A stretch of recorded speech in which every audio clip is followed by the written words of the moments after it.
6 months had passed since Kella returned to her home planet, with her groundbreaking documentation about humanity. The galaxy had transformed in ways that few could have predicted. The revelation of humanity's existence had sent shockwaves through every major civilization, and the response had been mixed. Some species had embraced the opportunity to work with humans on scientific and cultural exchanges. Others remained suspicious, fearing that humanity's emergence was part of a larger plan to dominate galactic affairs. But regardless of individual reactions, no species could ignore the reality that a new player had entered the galactic stage. Kella had become something of a celebrity in academic circles. Universities competed for her presence as a guest lecturer. Research institutions wanted to fund her work. But despite the attention and the prestige that had come with her role in First Contact, she found herself unsatisfied. She had documented humanity's emergence, but she had not truly studied human civilization in depth. She had observed humans from the outside, as a scientist studying her subjects, but she had not lived among them, had not experienced their daily lives and their cultures beyond the military command centers and diplomatic halls. One day, she received a communication from Admiral King. He was inviting her to return to Earth and to join the Relay Initiative as an official researcher. He was offering her the opportunity to study human culture directly and to help guide humanity's integration into galactic society. It was an offer that Kella could not refuse, despite knowing that accepting it would mean leaving her home, her colleagues, and everything she had ever known. When Kella arrived back on Earth, she found it transformed from her first visit. The hidden command centers were still there, buried deep beneath the surface, but humanity was beginning to emerge into visibility. Human settlements were being established on other planets. Human traders were appearing in major galactic marketplaces. Human scientists were collaborating with researchers from other species on projects that had previously been impossible to imagine. Owen met her at the landing platform. Her former assistant looked different. He had spent the past 6 months studying with human educators, learning their languages and their cultural traditions. He had adopted some of their clothing styles and mannerisms, but more importantly, his thinking had changed. He carried himself with the confidence of someone who had found their place in the universe.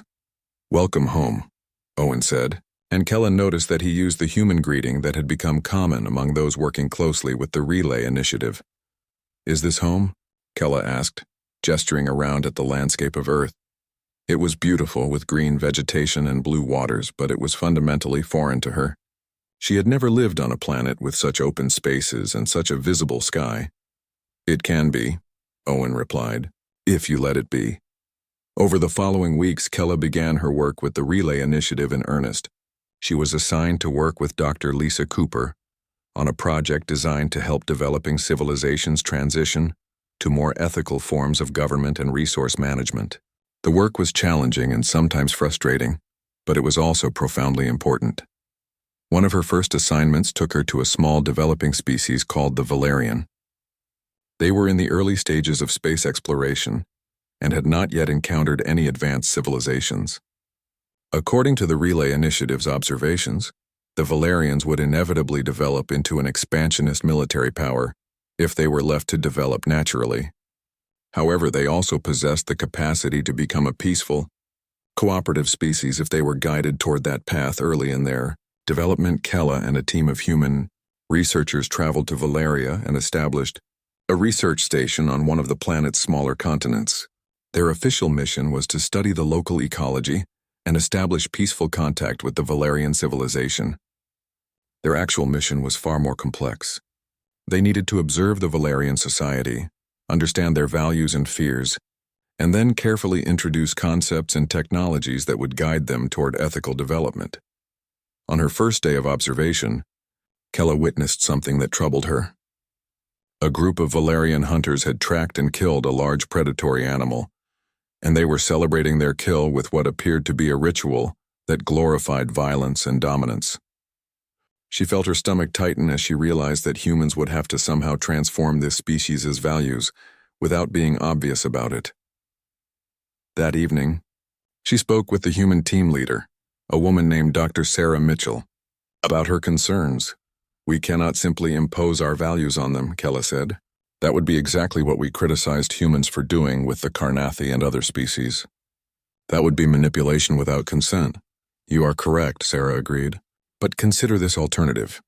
What if we introduce new information that allows them to see the consequences of violence more clearly?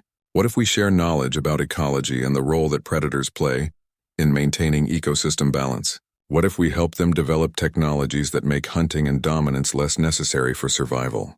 That is still manipulation, Kella said. Just more subtle. Yes, Sarah admitted, it is. But the question we must ask is whether allowing a species to develop into a predatory military power is more ethical than guiding them away from that path. There is no perfect answer, Dr. Vorn. There is only the choice between different kinds of harm. Over the following months, Kella worked with the Valerian people. She did not lie to them or deceive them about her intentions, but she also did not explicitly tell them that humans were trying to guide their development. Instead, she shared knowledge. She taught them about the benefits of cooperation. She showed them technologies that could improve their quality of life without requiring conquest or domination. Slowly, the Valerian society began to change. They started to value artistic and scientific achievement alongside martial prowess. They developed more egalitarian forms of government. They began to see other species not as competitors or prey, but as potential partners in exploration and discovery. It was subtle work, and it required constant ethical evaluation. But Kella found herself beginning to understand why humans had committed to the Relay Initiative in the first place. It was not about control or dominance. It was about genuine concern for the suffering that developing civilizations would experience if left to their own devices. It was about the belief that a better way was possible, and a willingness to help other species find that way. However, not everything went smoothly. About 8 months into her work with the Valerians, a crisis erupted. A faction of Valerian military officers who opposed the social changes being introduced through human contact staged a coup. They seized control of the government and declared that all human contact would cease immediately. They also began preparing for war against neighboring Valerian nations that had accepted the peaceful reforms. Kella was in danger. She and her team were confined to their research station by the new military government. Communications with Earth were cut off. For 3 days, she did not know if they would survive or if they would be executed as enemies of the state. Then, to her surprise, a rescue team arrived. But it was not a human military unit. It was a group of Valerians from the progressive faction that had been working with humans. They risked their lives to help Kella and her team escape the military-controlled territory. They risked their lives because they believed in the future that had been shown to them. They believed that a better way was possible. When Kella finally made contact with Admiral King back on Earth, she had a new understanding of what the Relay Initiative actually meant. It was not about humans imposing their values on other species. It was about helping other species discover values that already existed within themselves. Values that they might have been able to find on their own, but that they would find faster and with less suffering if they had guidance. The Valerians are not being controlled, Kella told King. They are making choices. They are choosing peace because they have seen what violence costs. They are choosing cooperation because they have experienced what collaboration can achieve. Yes, we help them see these possibilities faster than they might have on their own, but the choices are still theirs. That is the nature of the burden we carry, King said quietly. We have knowledge that other species do not have. We have lived through the mistakes that lead to suffering and destruction. And we have the power to help others avoid those mistakes, but we can never be completely certain that we are not simply imposing our own values in a more subtle way. That uncertainty is the most important thing about what you are doing, Kella replied. If you were certain, if you believed that you had all the answers, then you would become tyrants. The fact that you question yourselves, that you worry about the ethical implications of your choices, that is what makes humanity different. That is what makes your guidance something other species can trust. Kella made the decision to stay with the Relay Initiative permanently. She had found her life's work not in studying humanity from the outside, but in helping humanity navigate the incredibly complex moral landscape of guiding other species toward ethical development. She had become not just a xenoanthropologist studying humans, but a partner in humanities. Kella's words seemed to hang in the air like a challenge and an invitation at the same time. Admiral King stared at her for a long moment, and then a slight smile appeared on his face. It was not a smile of triumph or satisfaction, but rather the smile of someone who had been carrying a heavy burden for a very long time and had just been given permission to set it down. "You understand what you are asking of us," King said quietly. "You are asking humanity to reveal itself not as a triumphant power returning to the galaxy, but as a flawed species that made mistakes. You are asking us to be vulnerable." "Yes," Keller replied, "because vulnerability is what makes you different from every other advanced species in this galaxy. That capacity to admit failure and ask for help is your greatest strength, not your weakness." Commander Renzo stood from her chair. "I need to contact the Galactic Council," she said. "They need to know about this situation immediately. The Carnathi threat is real, and if humanity is willing to work with us to address it, that changes everything about how we approach this crisis." "There is a complication," Dr. Cooper said. "If you contact the Council now, it will take days for any official response to come. The Carnathi are attacking right now. We can have a defense fleet in position within hours if we act immediately." "Then we act immediately," King said, making a decision that seemed to settle something in his mind. He turned to his staff. "Mobilize the defense fleet.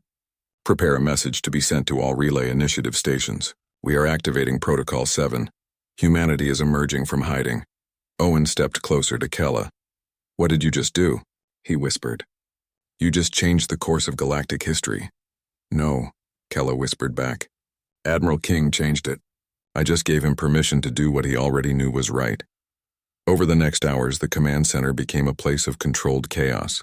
Military personnel moved quickly through the corridors, preparing defense systems and mobilizing forces.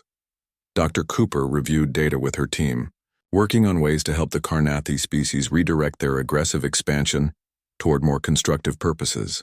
Owen assisted with communication translations, helping to prepare messages that would be sent to all major galactic powers explaining humanity's existence and their role in galactic development.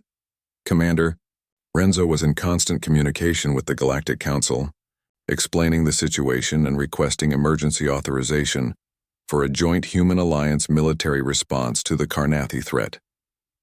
The response from the Council was cautiously positive.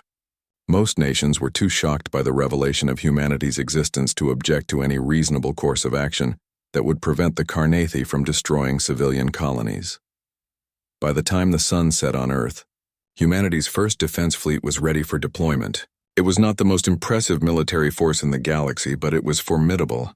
The ships were designed with efficiency that rivaled anything the major powers had created, and the weapon systems were advanced enough to neutralize the Carnathi threat without requiring massive numbers of vessels. Admiral King called a final meeting before the fleet launched. Kella sat across from him in a private office, and he seemed smaller somehow, as if the weight of the decision had temporarily diminished his physical presence. "I have made arrangements for you to stay on Earth," King said. "I want you to document what happens next. I want the galaxy to understand not just humanity's military capabilities or our technological advances, but our character. I want them to see how we make decisions. I want them to see the moral struggles that accompany our choices." "You want me to be humanity's advocate," Kella said. "I want you to be humanity's witness," King corrected. "Tell the truth as you see it. If we make mistakes, document those mistakes. If we make choices that you believe are wrong, say so. That is the only way the galaxy will believe anything we tell them. They need to know that we are not trying to hide who we are anymore." Kella agreed to remain on Earth, and she was given access to all areas of the command center that did not compromise military security. She watched as the fleet prepared for launch. She watched as humans worked alongside officers from allied species, creating plans and strategies together. She watched as the fear that many people felt about first contact with an unknown civilization was gradually replaced by understanding and even respect. When the fleet launched, it moved with precision and purpose. The Carnathi forces were halted within hours. Instead of being destroyed, the attacking Carnathi vessels were surrounded and disabled. Communications were opened, and humans began the delicate process of negotiating with the Carnathi leadership. To everyone's surprise, the Carnathi responded positively to the revelation of humanity's existence. They seemed fascinated by humans, and they were willing to listen when humans explained that there might be a different path forward. Dr. Cooper worked with the Carnathi leadership to create agreements that would allow their species to expand into space in ways that did not involve conquest and destruction. Over the following weeks, Humanity's existence became the most discussed topic in galactic civilization. Some species welcomed the revelation, others expressed fear or suspicion. But none of them could deny that humanity's emergence had prevented a crisis that would have resulted in millions of deaths. During this time, Kella observed something remarkable. Commander Renzo, who had initially viewed humanity as a potential threat, became one of humanity's strongest advocates within the Galactic Council.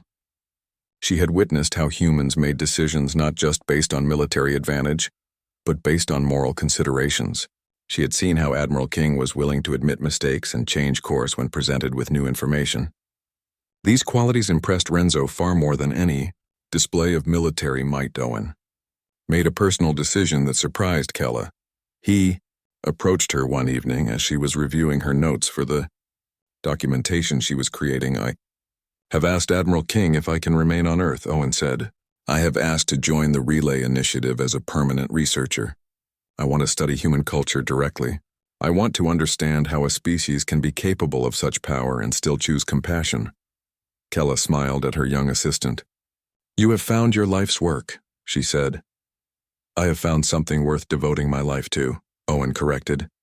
"That is different, but it is better."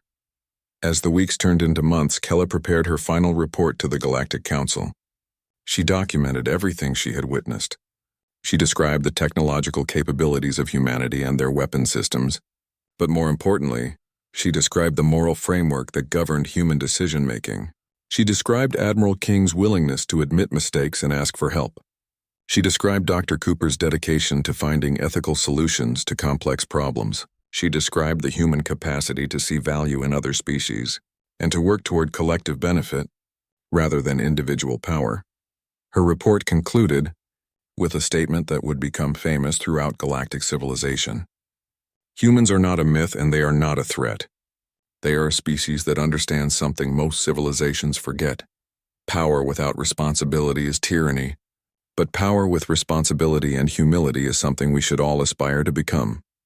On the day that Kella prepared to return to her home planet to deliver her report to the Galactic Council, Admiral King invited her to stand with him in the command center one final time. They looked at the star maps together, at the new alliances that were forming between humans and other species, at the evidence of a galaxy beginning to change.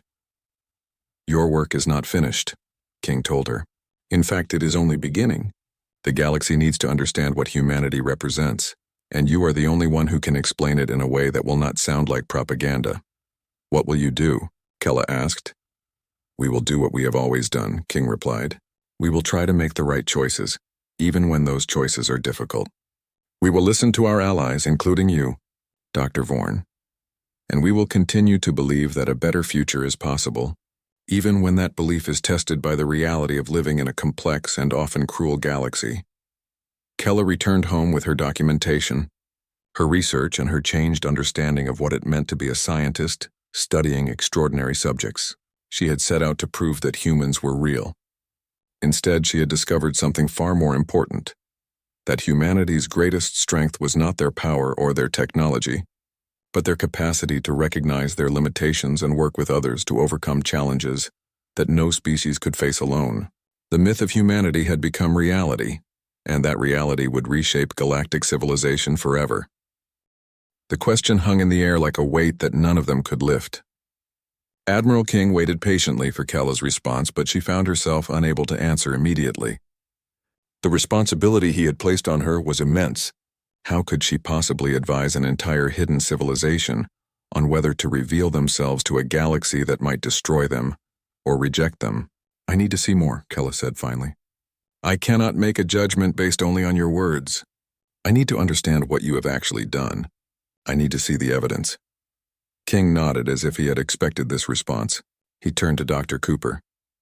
"Show them the Relay Initiative files," he said. "Show them what we have accomplished." Over the next several hours, Kella and her delegation were led through vast databases that contained information about every human intervention in galactic development over the past 3,000 years. They saw detailed reports of civilizations that had been guided away from self-destruction. They saw technological innovations that humans had introduced gradually to developing species. allowing those species to advance without the catastrophic wars that often accompanied rapid technological growth. But they also saw something else, something that made Kella uncomfortable. Among the files were detailed genetic and environmental analyses of species that humans had deemed too dangerous to allow spacefaring development. These were species whose biological nature made them likely to become predatory conquerors if given access to interstellar travel.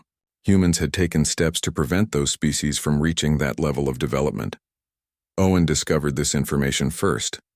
He was reviewing files in a separate section of the database, and his face went pale as he read what he was seeing.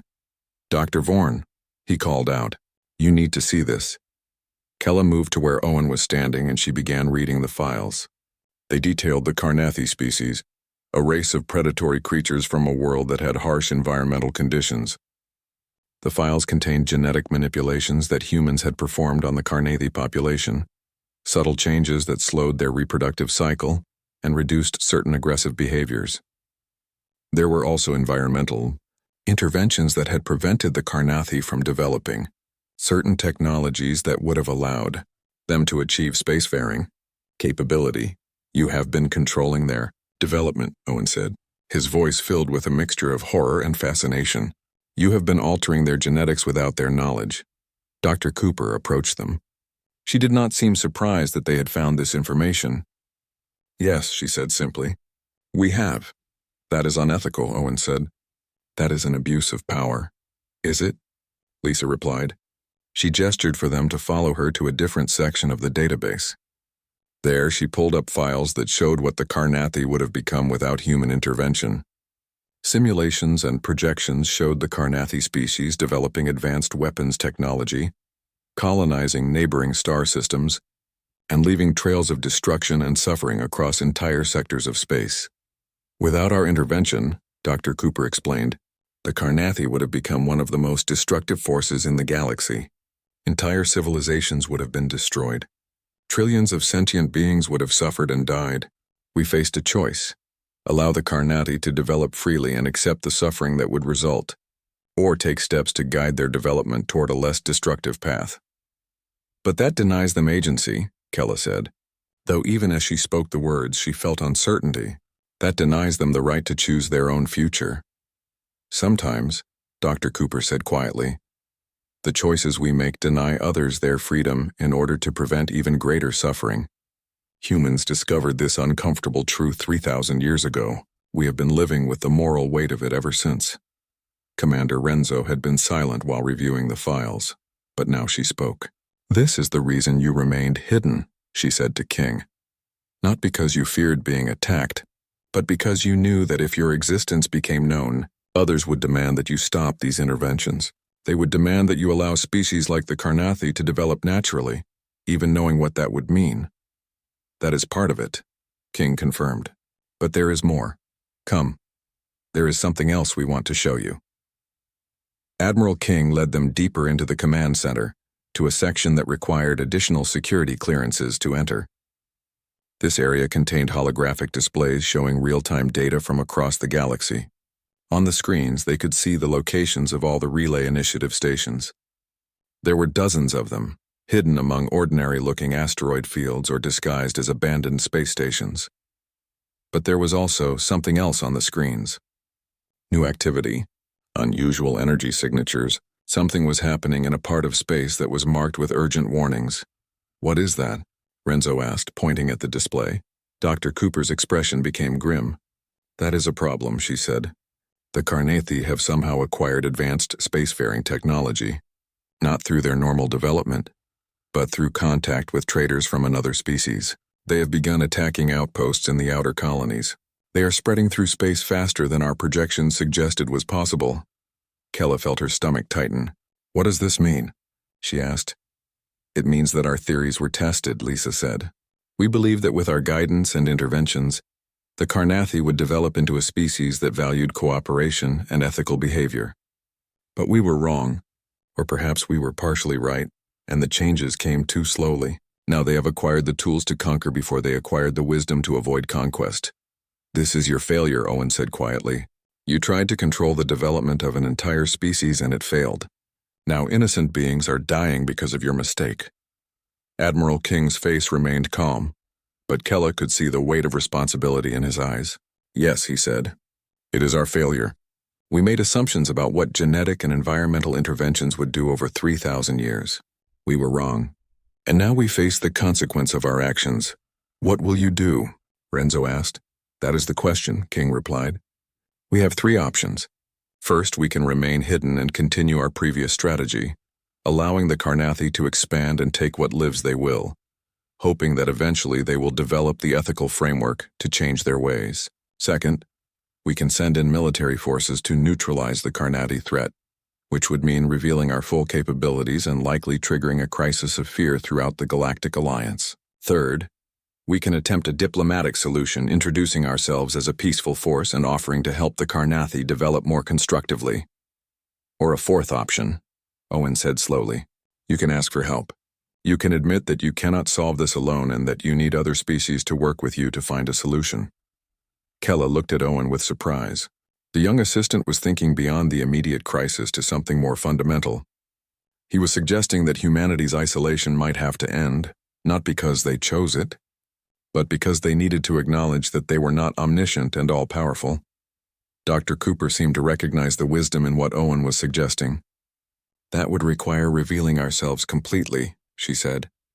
It would mean giving up our secrets, our technological advantages, and the control we have maintained over galactic development. It would mean placing our fate in the hands of species that might view us as a threat. It would also mean accepting that you are not responsible for solving every problem in the galaxy, Owen replied. It would mean working as equals with other species instead of guiding them from the shadows. King looked at Kella. What do you think, Dr. Vorn? You have studied human history. You know what we have been trying to accomplish. Do you believe we should emerge fully? Or do you believe we should continue our hidden existence? Kella looked at the display showing the Carnathi attacks. Real beings were suffering and dying. The moral complexity of the situation was overwhelming. But one thing was clear. The old way was not working. Humanity's isolation and secret interventions had failed to prevent suffering. Perhaps it was time for something new. Perhaps it was time for humans to take their place in galactic civilization, not as rulers or saviors, but as partners in facing the challenges that threatened all species. I believe you should emerge, Kella said quietly, but not as a military power revealing its weapons. You should emerge as a species willing to admit its mistakes and asking for help in fixing them. You should reveal yourselves as flawed, limited beings trying to do better.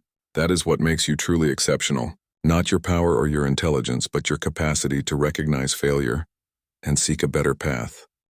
The command center of Earth's military was built deep beneath the surface of the planet, protected by layers of rock and advanced shielding technology that made Kella's instruments unable to accurately measure its depth. Captain Thompson led the delegation through corridors that seemed to stretch endlessly, passing through multiple security checkpoints where armed human soldiers stood watch. Every soldier was trained, alert, and treated the visitors with professional courtesy that masked underlying wariness. As they walked, Thompson provided a brief explanation of what they would see. Our leadership wanted to meet with you directly, she said. Admiral Marcus King commands our military forces and Dr. Lisa Cooper heads our scientific development programs. They have questions for you and they will decide what information we are willing to share. Commander Renzo walked beside Kella, her expression unreadable. The military officer was evaluating everything around her, noting the defensive positions, the technology, the capabilities of this hidden human civilization. Kella could see the calculations happening behind Renzo's eyes. Whatever she was thinking, it was clear that this encounter was far more significant than anyone had anticipated. The main command center was a large circular room with massive holographic displays showing star maps, energy grids, and communication networks that spanned entire sectors of space. Standing in the center of the room were two humans. One was Admiral Marcus King, tall and imposing with gray hair and the bearing of someone who had spent a lifetime making difficult decisions. The other was Dr. Lisa Cooper, a woman with sharp features and eyes that seemed to analyze everything they saw. Welcome, King said, his voice steady and commanding. I am Admiral Marcus King. This is Dr. Lisa Cooper. We have been expecting someone like you for quite some time. Renzo stepped forward. You knew we would come? She asked. We knew that eventually someone would discover the vault, King replied. We designed it that way. The distress signal was not a call for help. It was an invitation. We have been hiding from the galaxy for 3,000 years, but we have always known that eventually, someone would find us. When that happened, we wanted to be the ones who controlled how first contact occurred. Kella moved closer to the holographic displays. They showed star systems throughout the galaxy, and many of them had markers that indicated something significant was happening in those locations. "What is this?" she asked. Dr. Cooper turned to look at the display. "That is a map of our influence," she said simply. "Those markers indicate locations where humans have established research stations, trading posts, or observation outposts. We have been watching the development of galactic civilization for thousands of years. We have been studying your species, learning from you, and in some cases, helping you." Kella felt the weight of those words settle over her. "Helping?" she repeated. "Come," King said. "We should explain how we came to this situation. You deserve to understand the full history before we discuss what comes next." The Admiral led them to a smaller conference room, where holographic images could be displayed in 3 dimensions. King activated a recording that showed the ancient past of human civilization. The images showed humans on their homeworld, developing technology, spreading across their solar system, and eventually reaching into the stars. 3,000 years ago, King began. Humanity had just begun to explore beyond our solar system.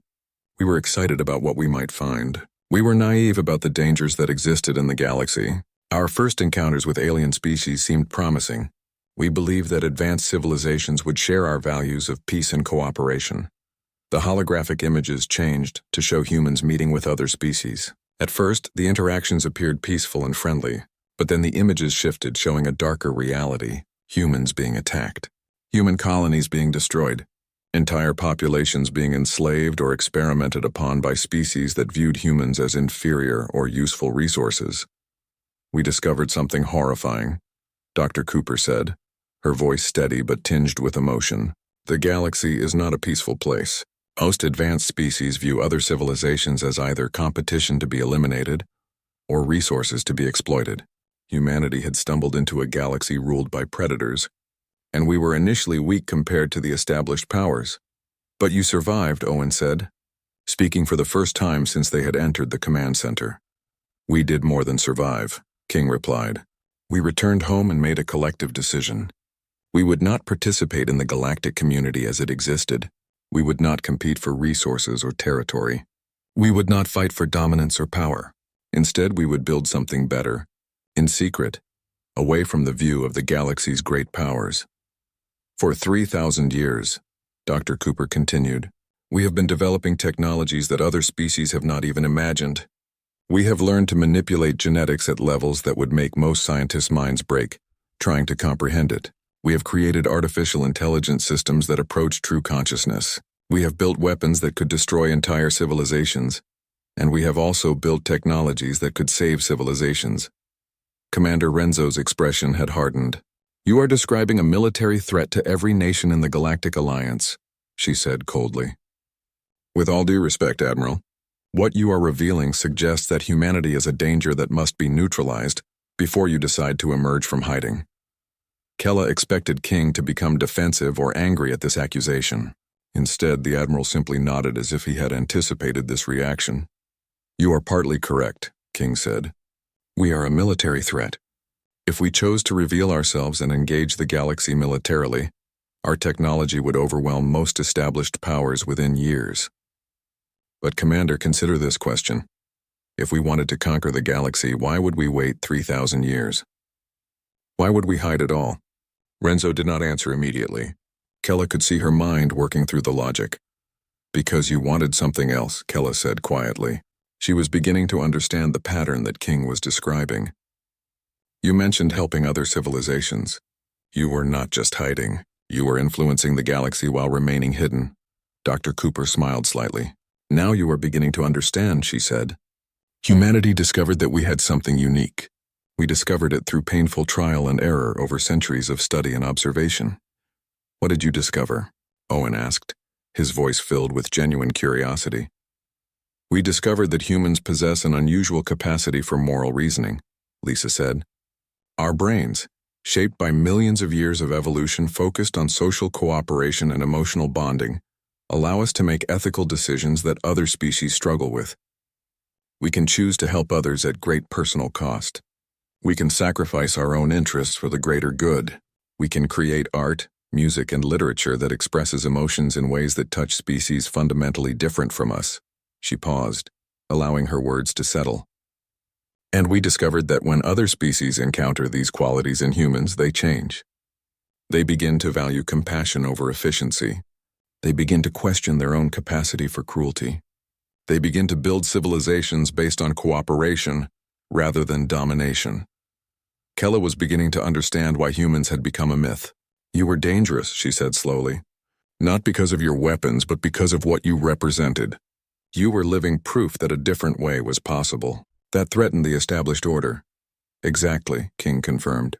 So we established the Relay Initiative. We created hidden stations throughout the galaxy. We sent human observers to study developing civilizations. And when the time was right, we introduced human cultural and technological innovations slowly, carefully, designed to guide those civilizations toward more ethical development. That is manipulation, Renzo said coldly. You have been controlling the development of other species without their knowledge or consent. We have been guiding, King corrected. Some species we helped save from self-destruction. Others we prevented from becoming the kind of predatory civilizations that would prey on weaker species. Yes, it is interference. But Commander, ask yourself this. Would you prefer that we allow a predatory species to develop and spread suffering across 100 worlds? Or do you prefer that we nudge that species toward more ethical development without their knowledge? Renzo did not answer, but Kella could see that the military officer was troubled by the question. The moral complexity of what King was describing was beginning to weigh on everyone in the room. There were no easy answers. There were no simple judgments to be made. We are telling you this, King said, because we believe humanity's time of hiding is coming to an end. We need to know if we should emerge as a peaceful force in the galaxy, or if we should remain hidden, watching from the shadows, guiding when we can and watching when we cannot. The choice is not ours alone to make anymore. Others know we exist, and soon many more will know. The question is, will the galaxy accept us or will it fear us? Will we be partners in building a better future? Or will we be enemies to be destroyed? The Admiral looked directly at Kella. That is why we wanted you here, Dr. Vorn. You have spent your life studying humanity. You know our history better than almost anyone outside our own people. We want to know what... The message Kella sent to the Galactic Council was brief, but explosive in its implications. Within 48 hours, the Council had mobilized a full diplomatic mission. What had started as a small archaeological expedition had transformed into an official first contact scenario. The Galactic Alliance did not take such matters lightly. If humans truly existed somewhere in the known galaxy, every faction and faction leader wanted to be part of the discovery. Kella stood in the docking bay of the diplomatic vessel, watching as military personnel loaded supplies and equipment. The ship was called the Meridian Star, and it was equipped with advanced communication systems, defensive weaponry, and scientific instruments that could analyze almost anything.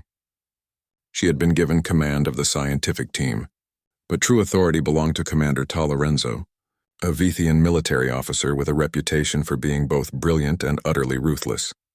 Commander Renzo approached Kella with quick, efficient steps. She was tall, even by Vithian standards, with silver skin that seemed to shimmer under the artificial lights of the docking bay. Her eyes were sharp and calculating, missing nothing. She had already reviewed all of Kella's research and seemed thoroughly unimpressed.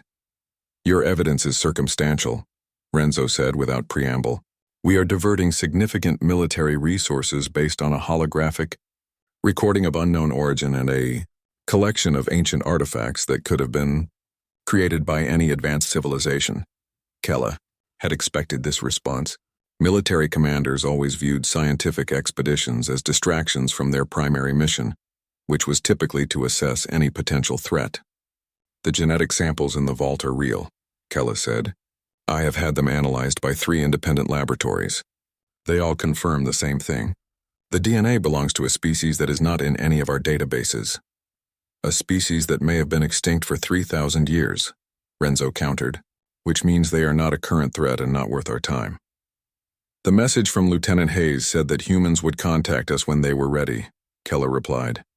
And now we have a distress signal coming directly from Earth.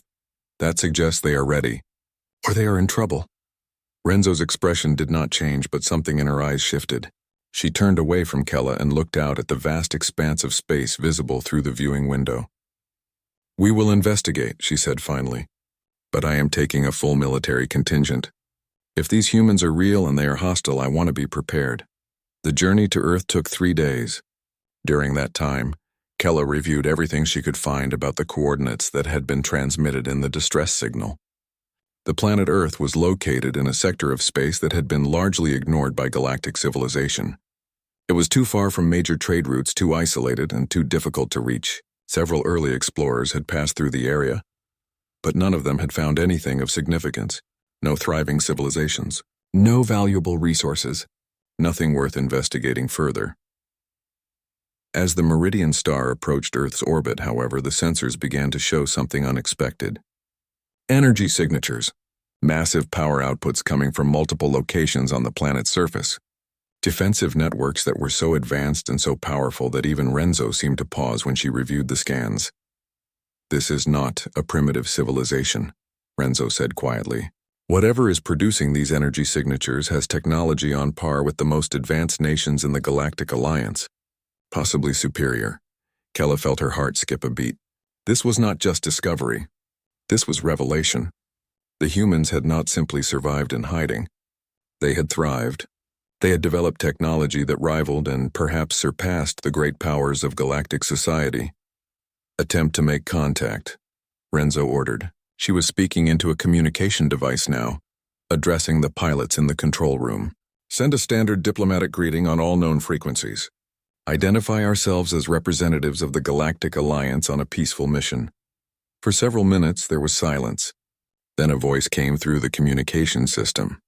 It was female, calm, and spoke with an accent that was unfamiliar to Kella but perfectly clear in its meaning.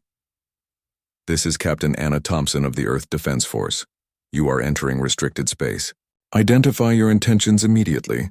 Renzo straightened in her chair. "This is Commander Tala Renzo of the Galactic Alliance. We have received a distress signal from this location. We have come to offer assistance." There was another pause. Kella could imagine someone on the other end of the communication, reviewing the data, making decisions that could determine the fate of first contact between two civilizations. Finally, Captain Thompson's voice returned. "Your distress signal was transmitted by an automated beacon," Thompson said. "It is designed to activate when certain conditions are met. You have met those conditions by discovering the vault on Meridian 7. Your discovery means that humanity is no longer isolated. We are prepared for your arrival, but we have conditions." "What conditions?" Renzo asked. "You will land at the coordinates we are transmitting to you. You will bring no weapons beyond your personal defensive items. You will bring no more than 10 people to the landing site, and Dr. Kella Vorn will be included in your delegation. We have been monitoring your communications. We know who she is and what she has discovered about us." Kella felt a chill run down her spine. The humans had been monitoring them. They knew about her research. They had been watching the entire time. Renzo turned to look at Kella. "It appears your theory has more merit than I initially believed," she said. "Prepare yourself. You are coming with me to the surface." An hour later, Kella found herself in a small shuttle descending through Earth's atmosphere. Beside her sat Commander Renzo, along with 8 military personnel and Owen Foster, who had been added to the delegation because of his expertise in human linguistics and culture. Owen was pressed against the window, his eyes wide with wonder as he watched the planet come into view. Earth was beautiful in a way that Kella had not anticipated. Blue oceans covered most of the surface, with green and brown continents scattered throughout. Clouds swirled in complex patterns, and as they descended, Kella could see massive cities with towering structures that caught the light of the sun in brilliant flashes. The shuttle touched down on a landing platform that seemed to rise directly from the Earth itself. It was made of a material that Kella did not recognize, something that looked like polished stone, but had the smooth, reflective quality of advanced composite material. Standing on the platform, waiting to greet them, was a woman in a military uniform. Captain Anna Thompson was human. She had the same body structure that Kella had seen in the holographic recording of Lieutenant Kevin Hayes. But Thompson was distinctly female. She had brown hair that was pulled back in a tight braid, and her eyes were a striking shade of blue. She was smiling, but her expression was measured and careful, as if she was trying to appear welcoming, while simultaneously assessing every person in the delegation for potential threats. "Welcome to Earth," Thompson said. Her hand extended in a gesture that Kella recognized from historical records as an ancient gesture of peace, called a handshake. "I imagine you have many questions. I can answer some of them, but first I need to take you to meet our leadership. They will decide how much of the truth we are willing to share with the Galactic Alliance." As Thompson led them across the landing platform toward a large underground entrance, Kella realized that her life had fundamentally changed. She was no longer a scientist studying an extinct civilization. She was a diplomat, walking into a world that had been hidden from the galaxy for thousands of years. The myth was not just real. It was standing beside her, smiling, and leading her into the unknown future that would reshape everything she thought she understood about the galaxy and the species that inhabited it. Dr. Kella Vorn stood in front of the Galactic Science Council for the 20th time in her career, and the looks on their faces told her everything she needed to know. Skepticism, doubt, a hint of pity, as if they were watching a brilliant scientist waste her life on a fantasy. She had spent 2 decades studying a species that most of the galaxy believed had never existed at all. The humans, a myth, a legend. Nothing more than ancient folklore created by primitive cultures to explain sudden jumps in their own technological development. "Your evidence is circumstantial at best, Dr. Vorn," said Council Member Thrace, a tall Zethrian with scaled skin that reflected the blue light of the presentation chamber. "You are asking us to believe that an entire species, advanced and widespread, simply vanished without any credible physical remains." Kella had heard this argument countless times before. She took a breath and continued with her presentation. On the wall behind her, holographic images floated in the air. Star maps with ancient trade routes, archaeological findings from 17 different planets, medical records written in an unknown language that she had spent years translating. All of it pointed to the same conclusion. Humans were real, and they had influenced the development of countless civilizations before disappearing completely. "The evidence is not circumstantial," Kella said, her voice steady and clear. "Look at the pattern of technological advancement across the Orion sector. 17 advanced civilizations all experienced sudden cultural collapse approximately 3,000 years ago.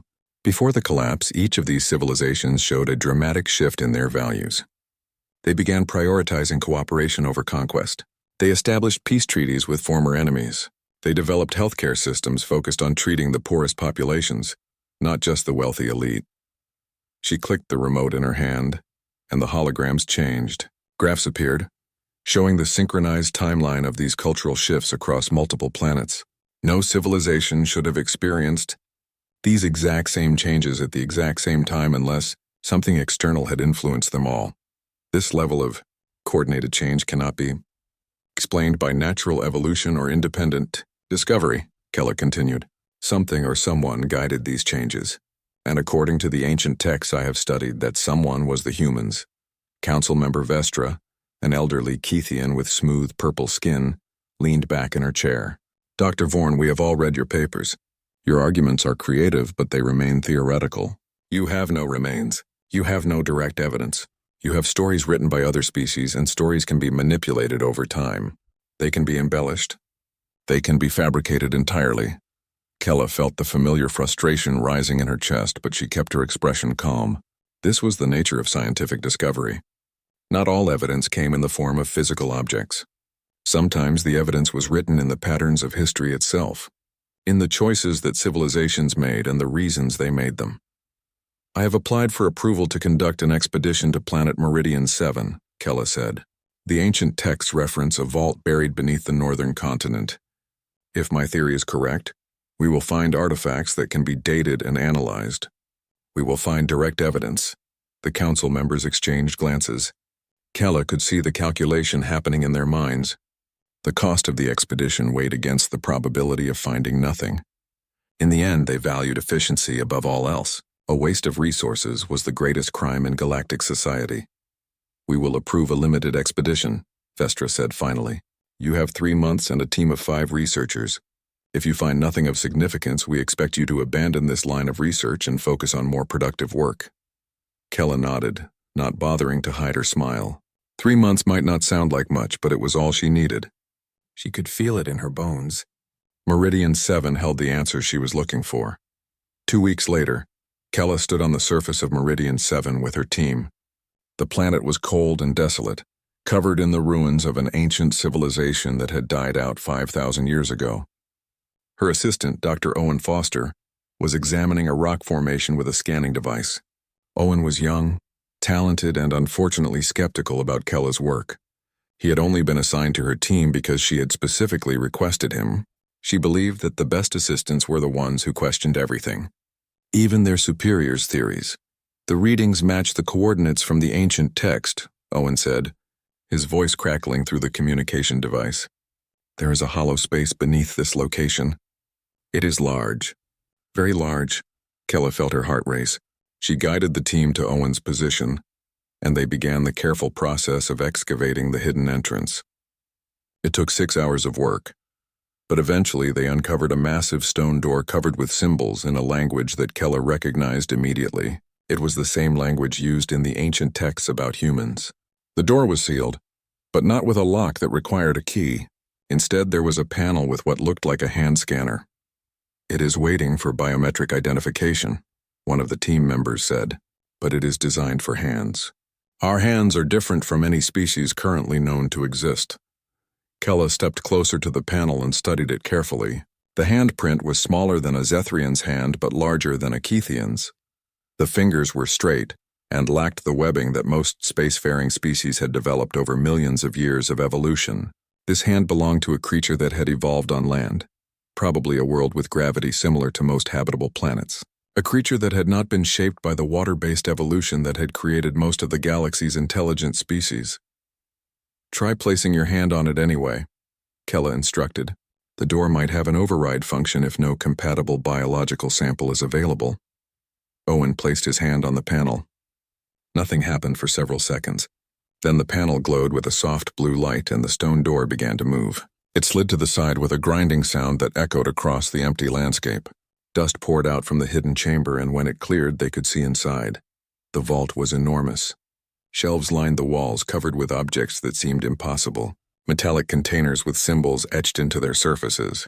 Holographic projectors sitting dormant. Strange devices whose purposes were not immediately obvious. And in the center of the vault, on a pedestal, there was a crystal object that pulsed with faint light. "Activate the holographic recording device," Kella said, her voice barely above a whisper. "I want to document everything we see here." As the team moved into the vault, Owen picked up one of the holographic projectors and activated it. A figure appeared in the air before them. It was a creature that Kella had never seen in any scientific database. The being was bipedal, with a mostly hairless body and skin that appeared to be a light shade of tan or brown. The face had large, forward-facing eyes, a small nose, and a wide mouth filled with small, flat teeth. The creature wore a military uniform of some kind, and it began to speak in a language that translated automatically through Kella's universal translator. "My name is Lieutenant Kevin Hayes," the figure said. "If you are seeing this recording, then humanity has either been discovered or extinct for a very long time. Either way, what you are about to learn will change everything you believe about the galaxy and your place in it." Kella felt the ground shift beneath her feet. This was real. This was the moment she had been waiting for her entire career.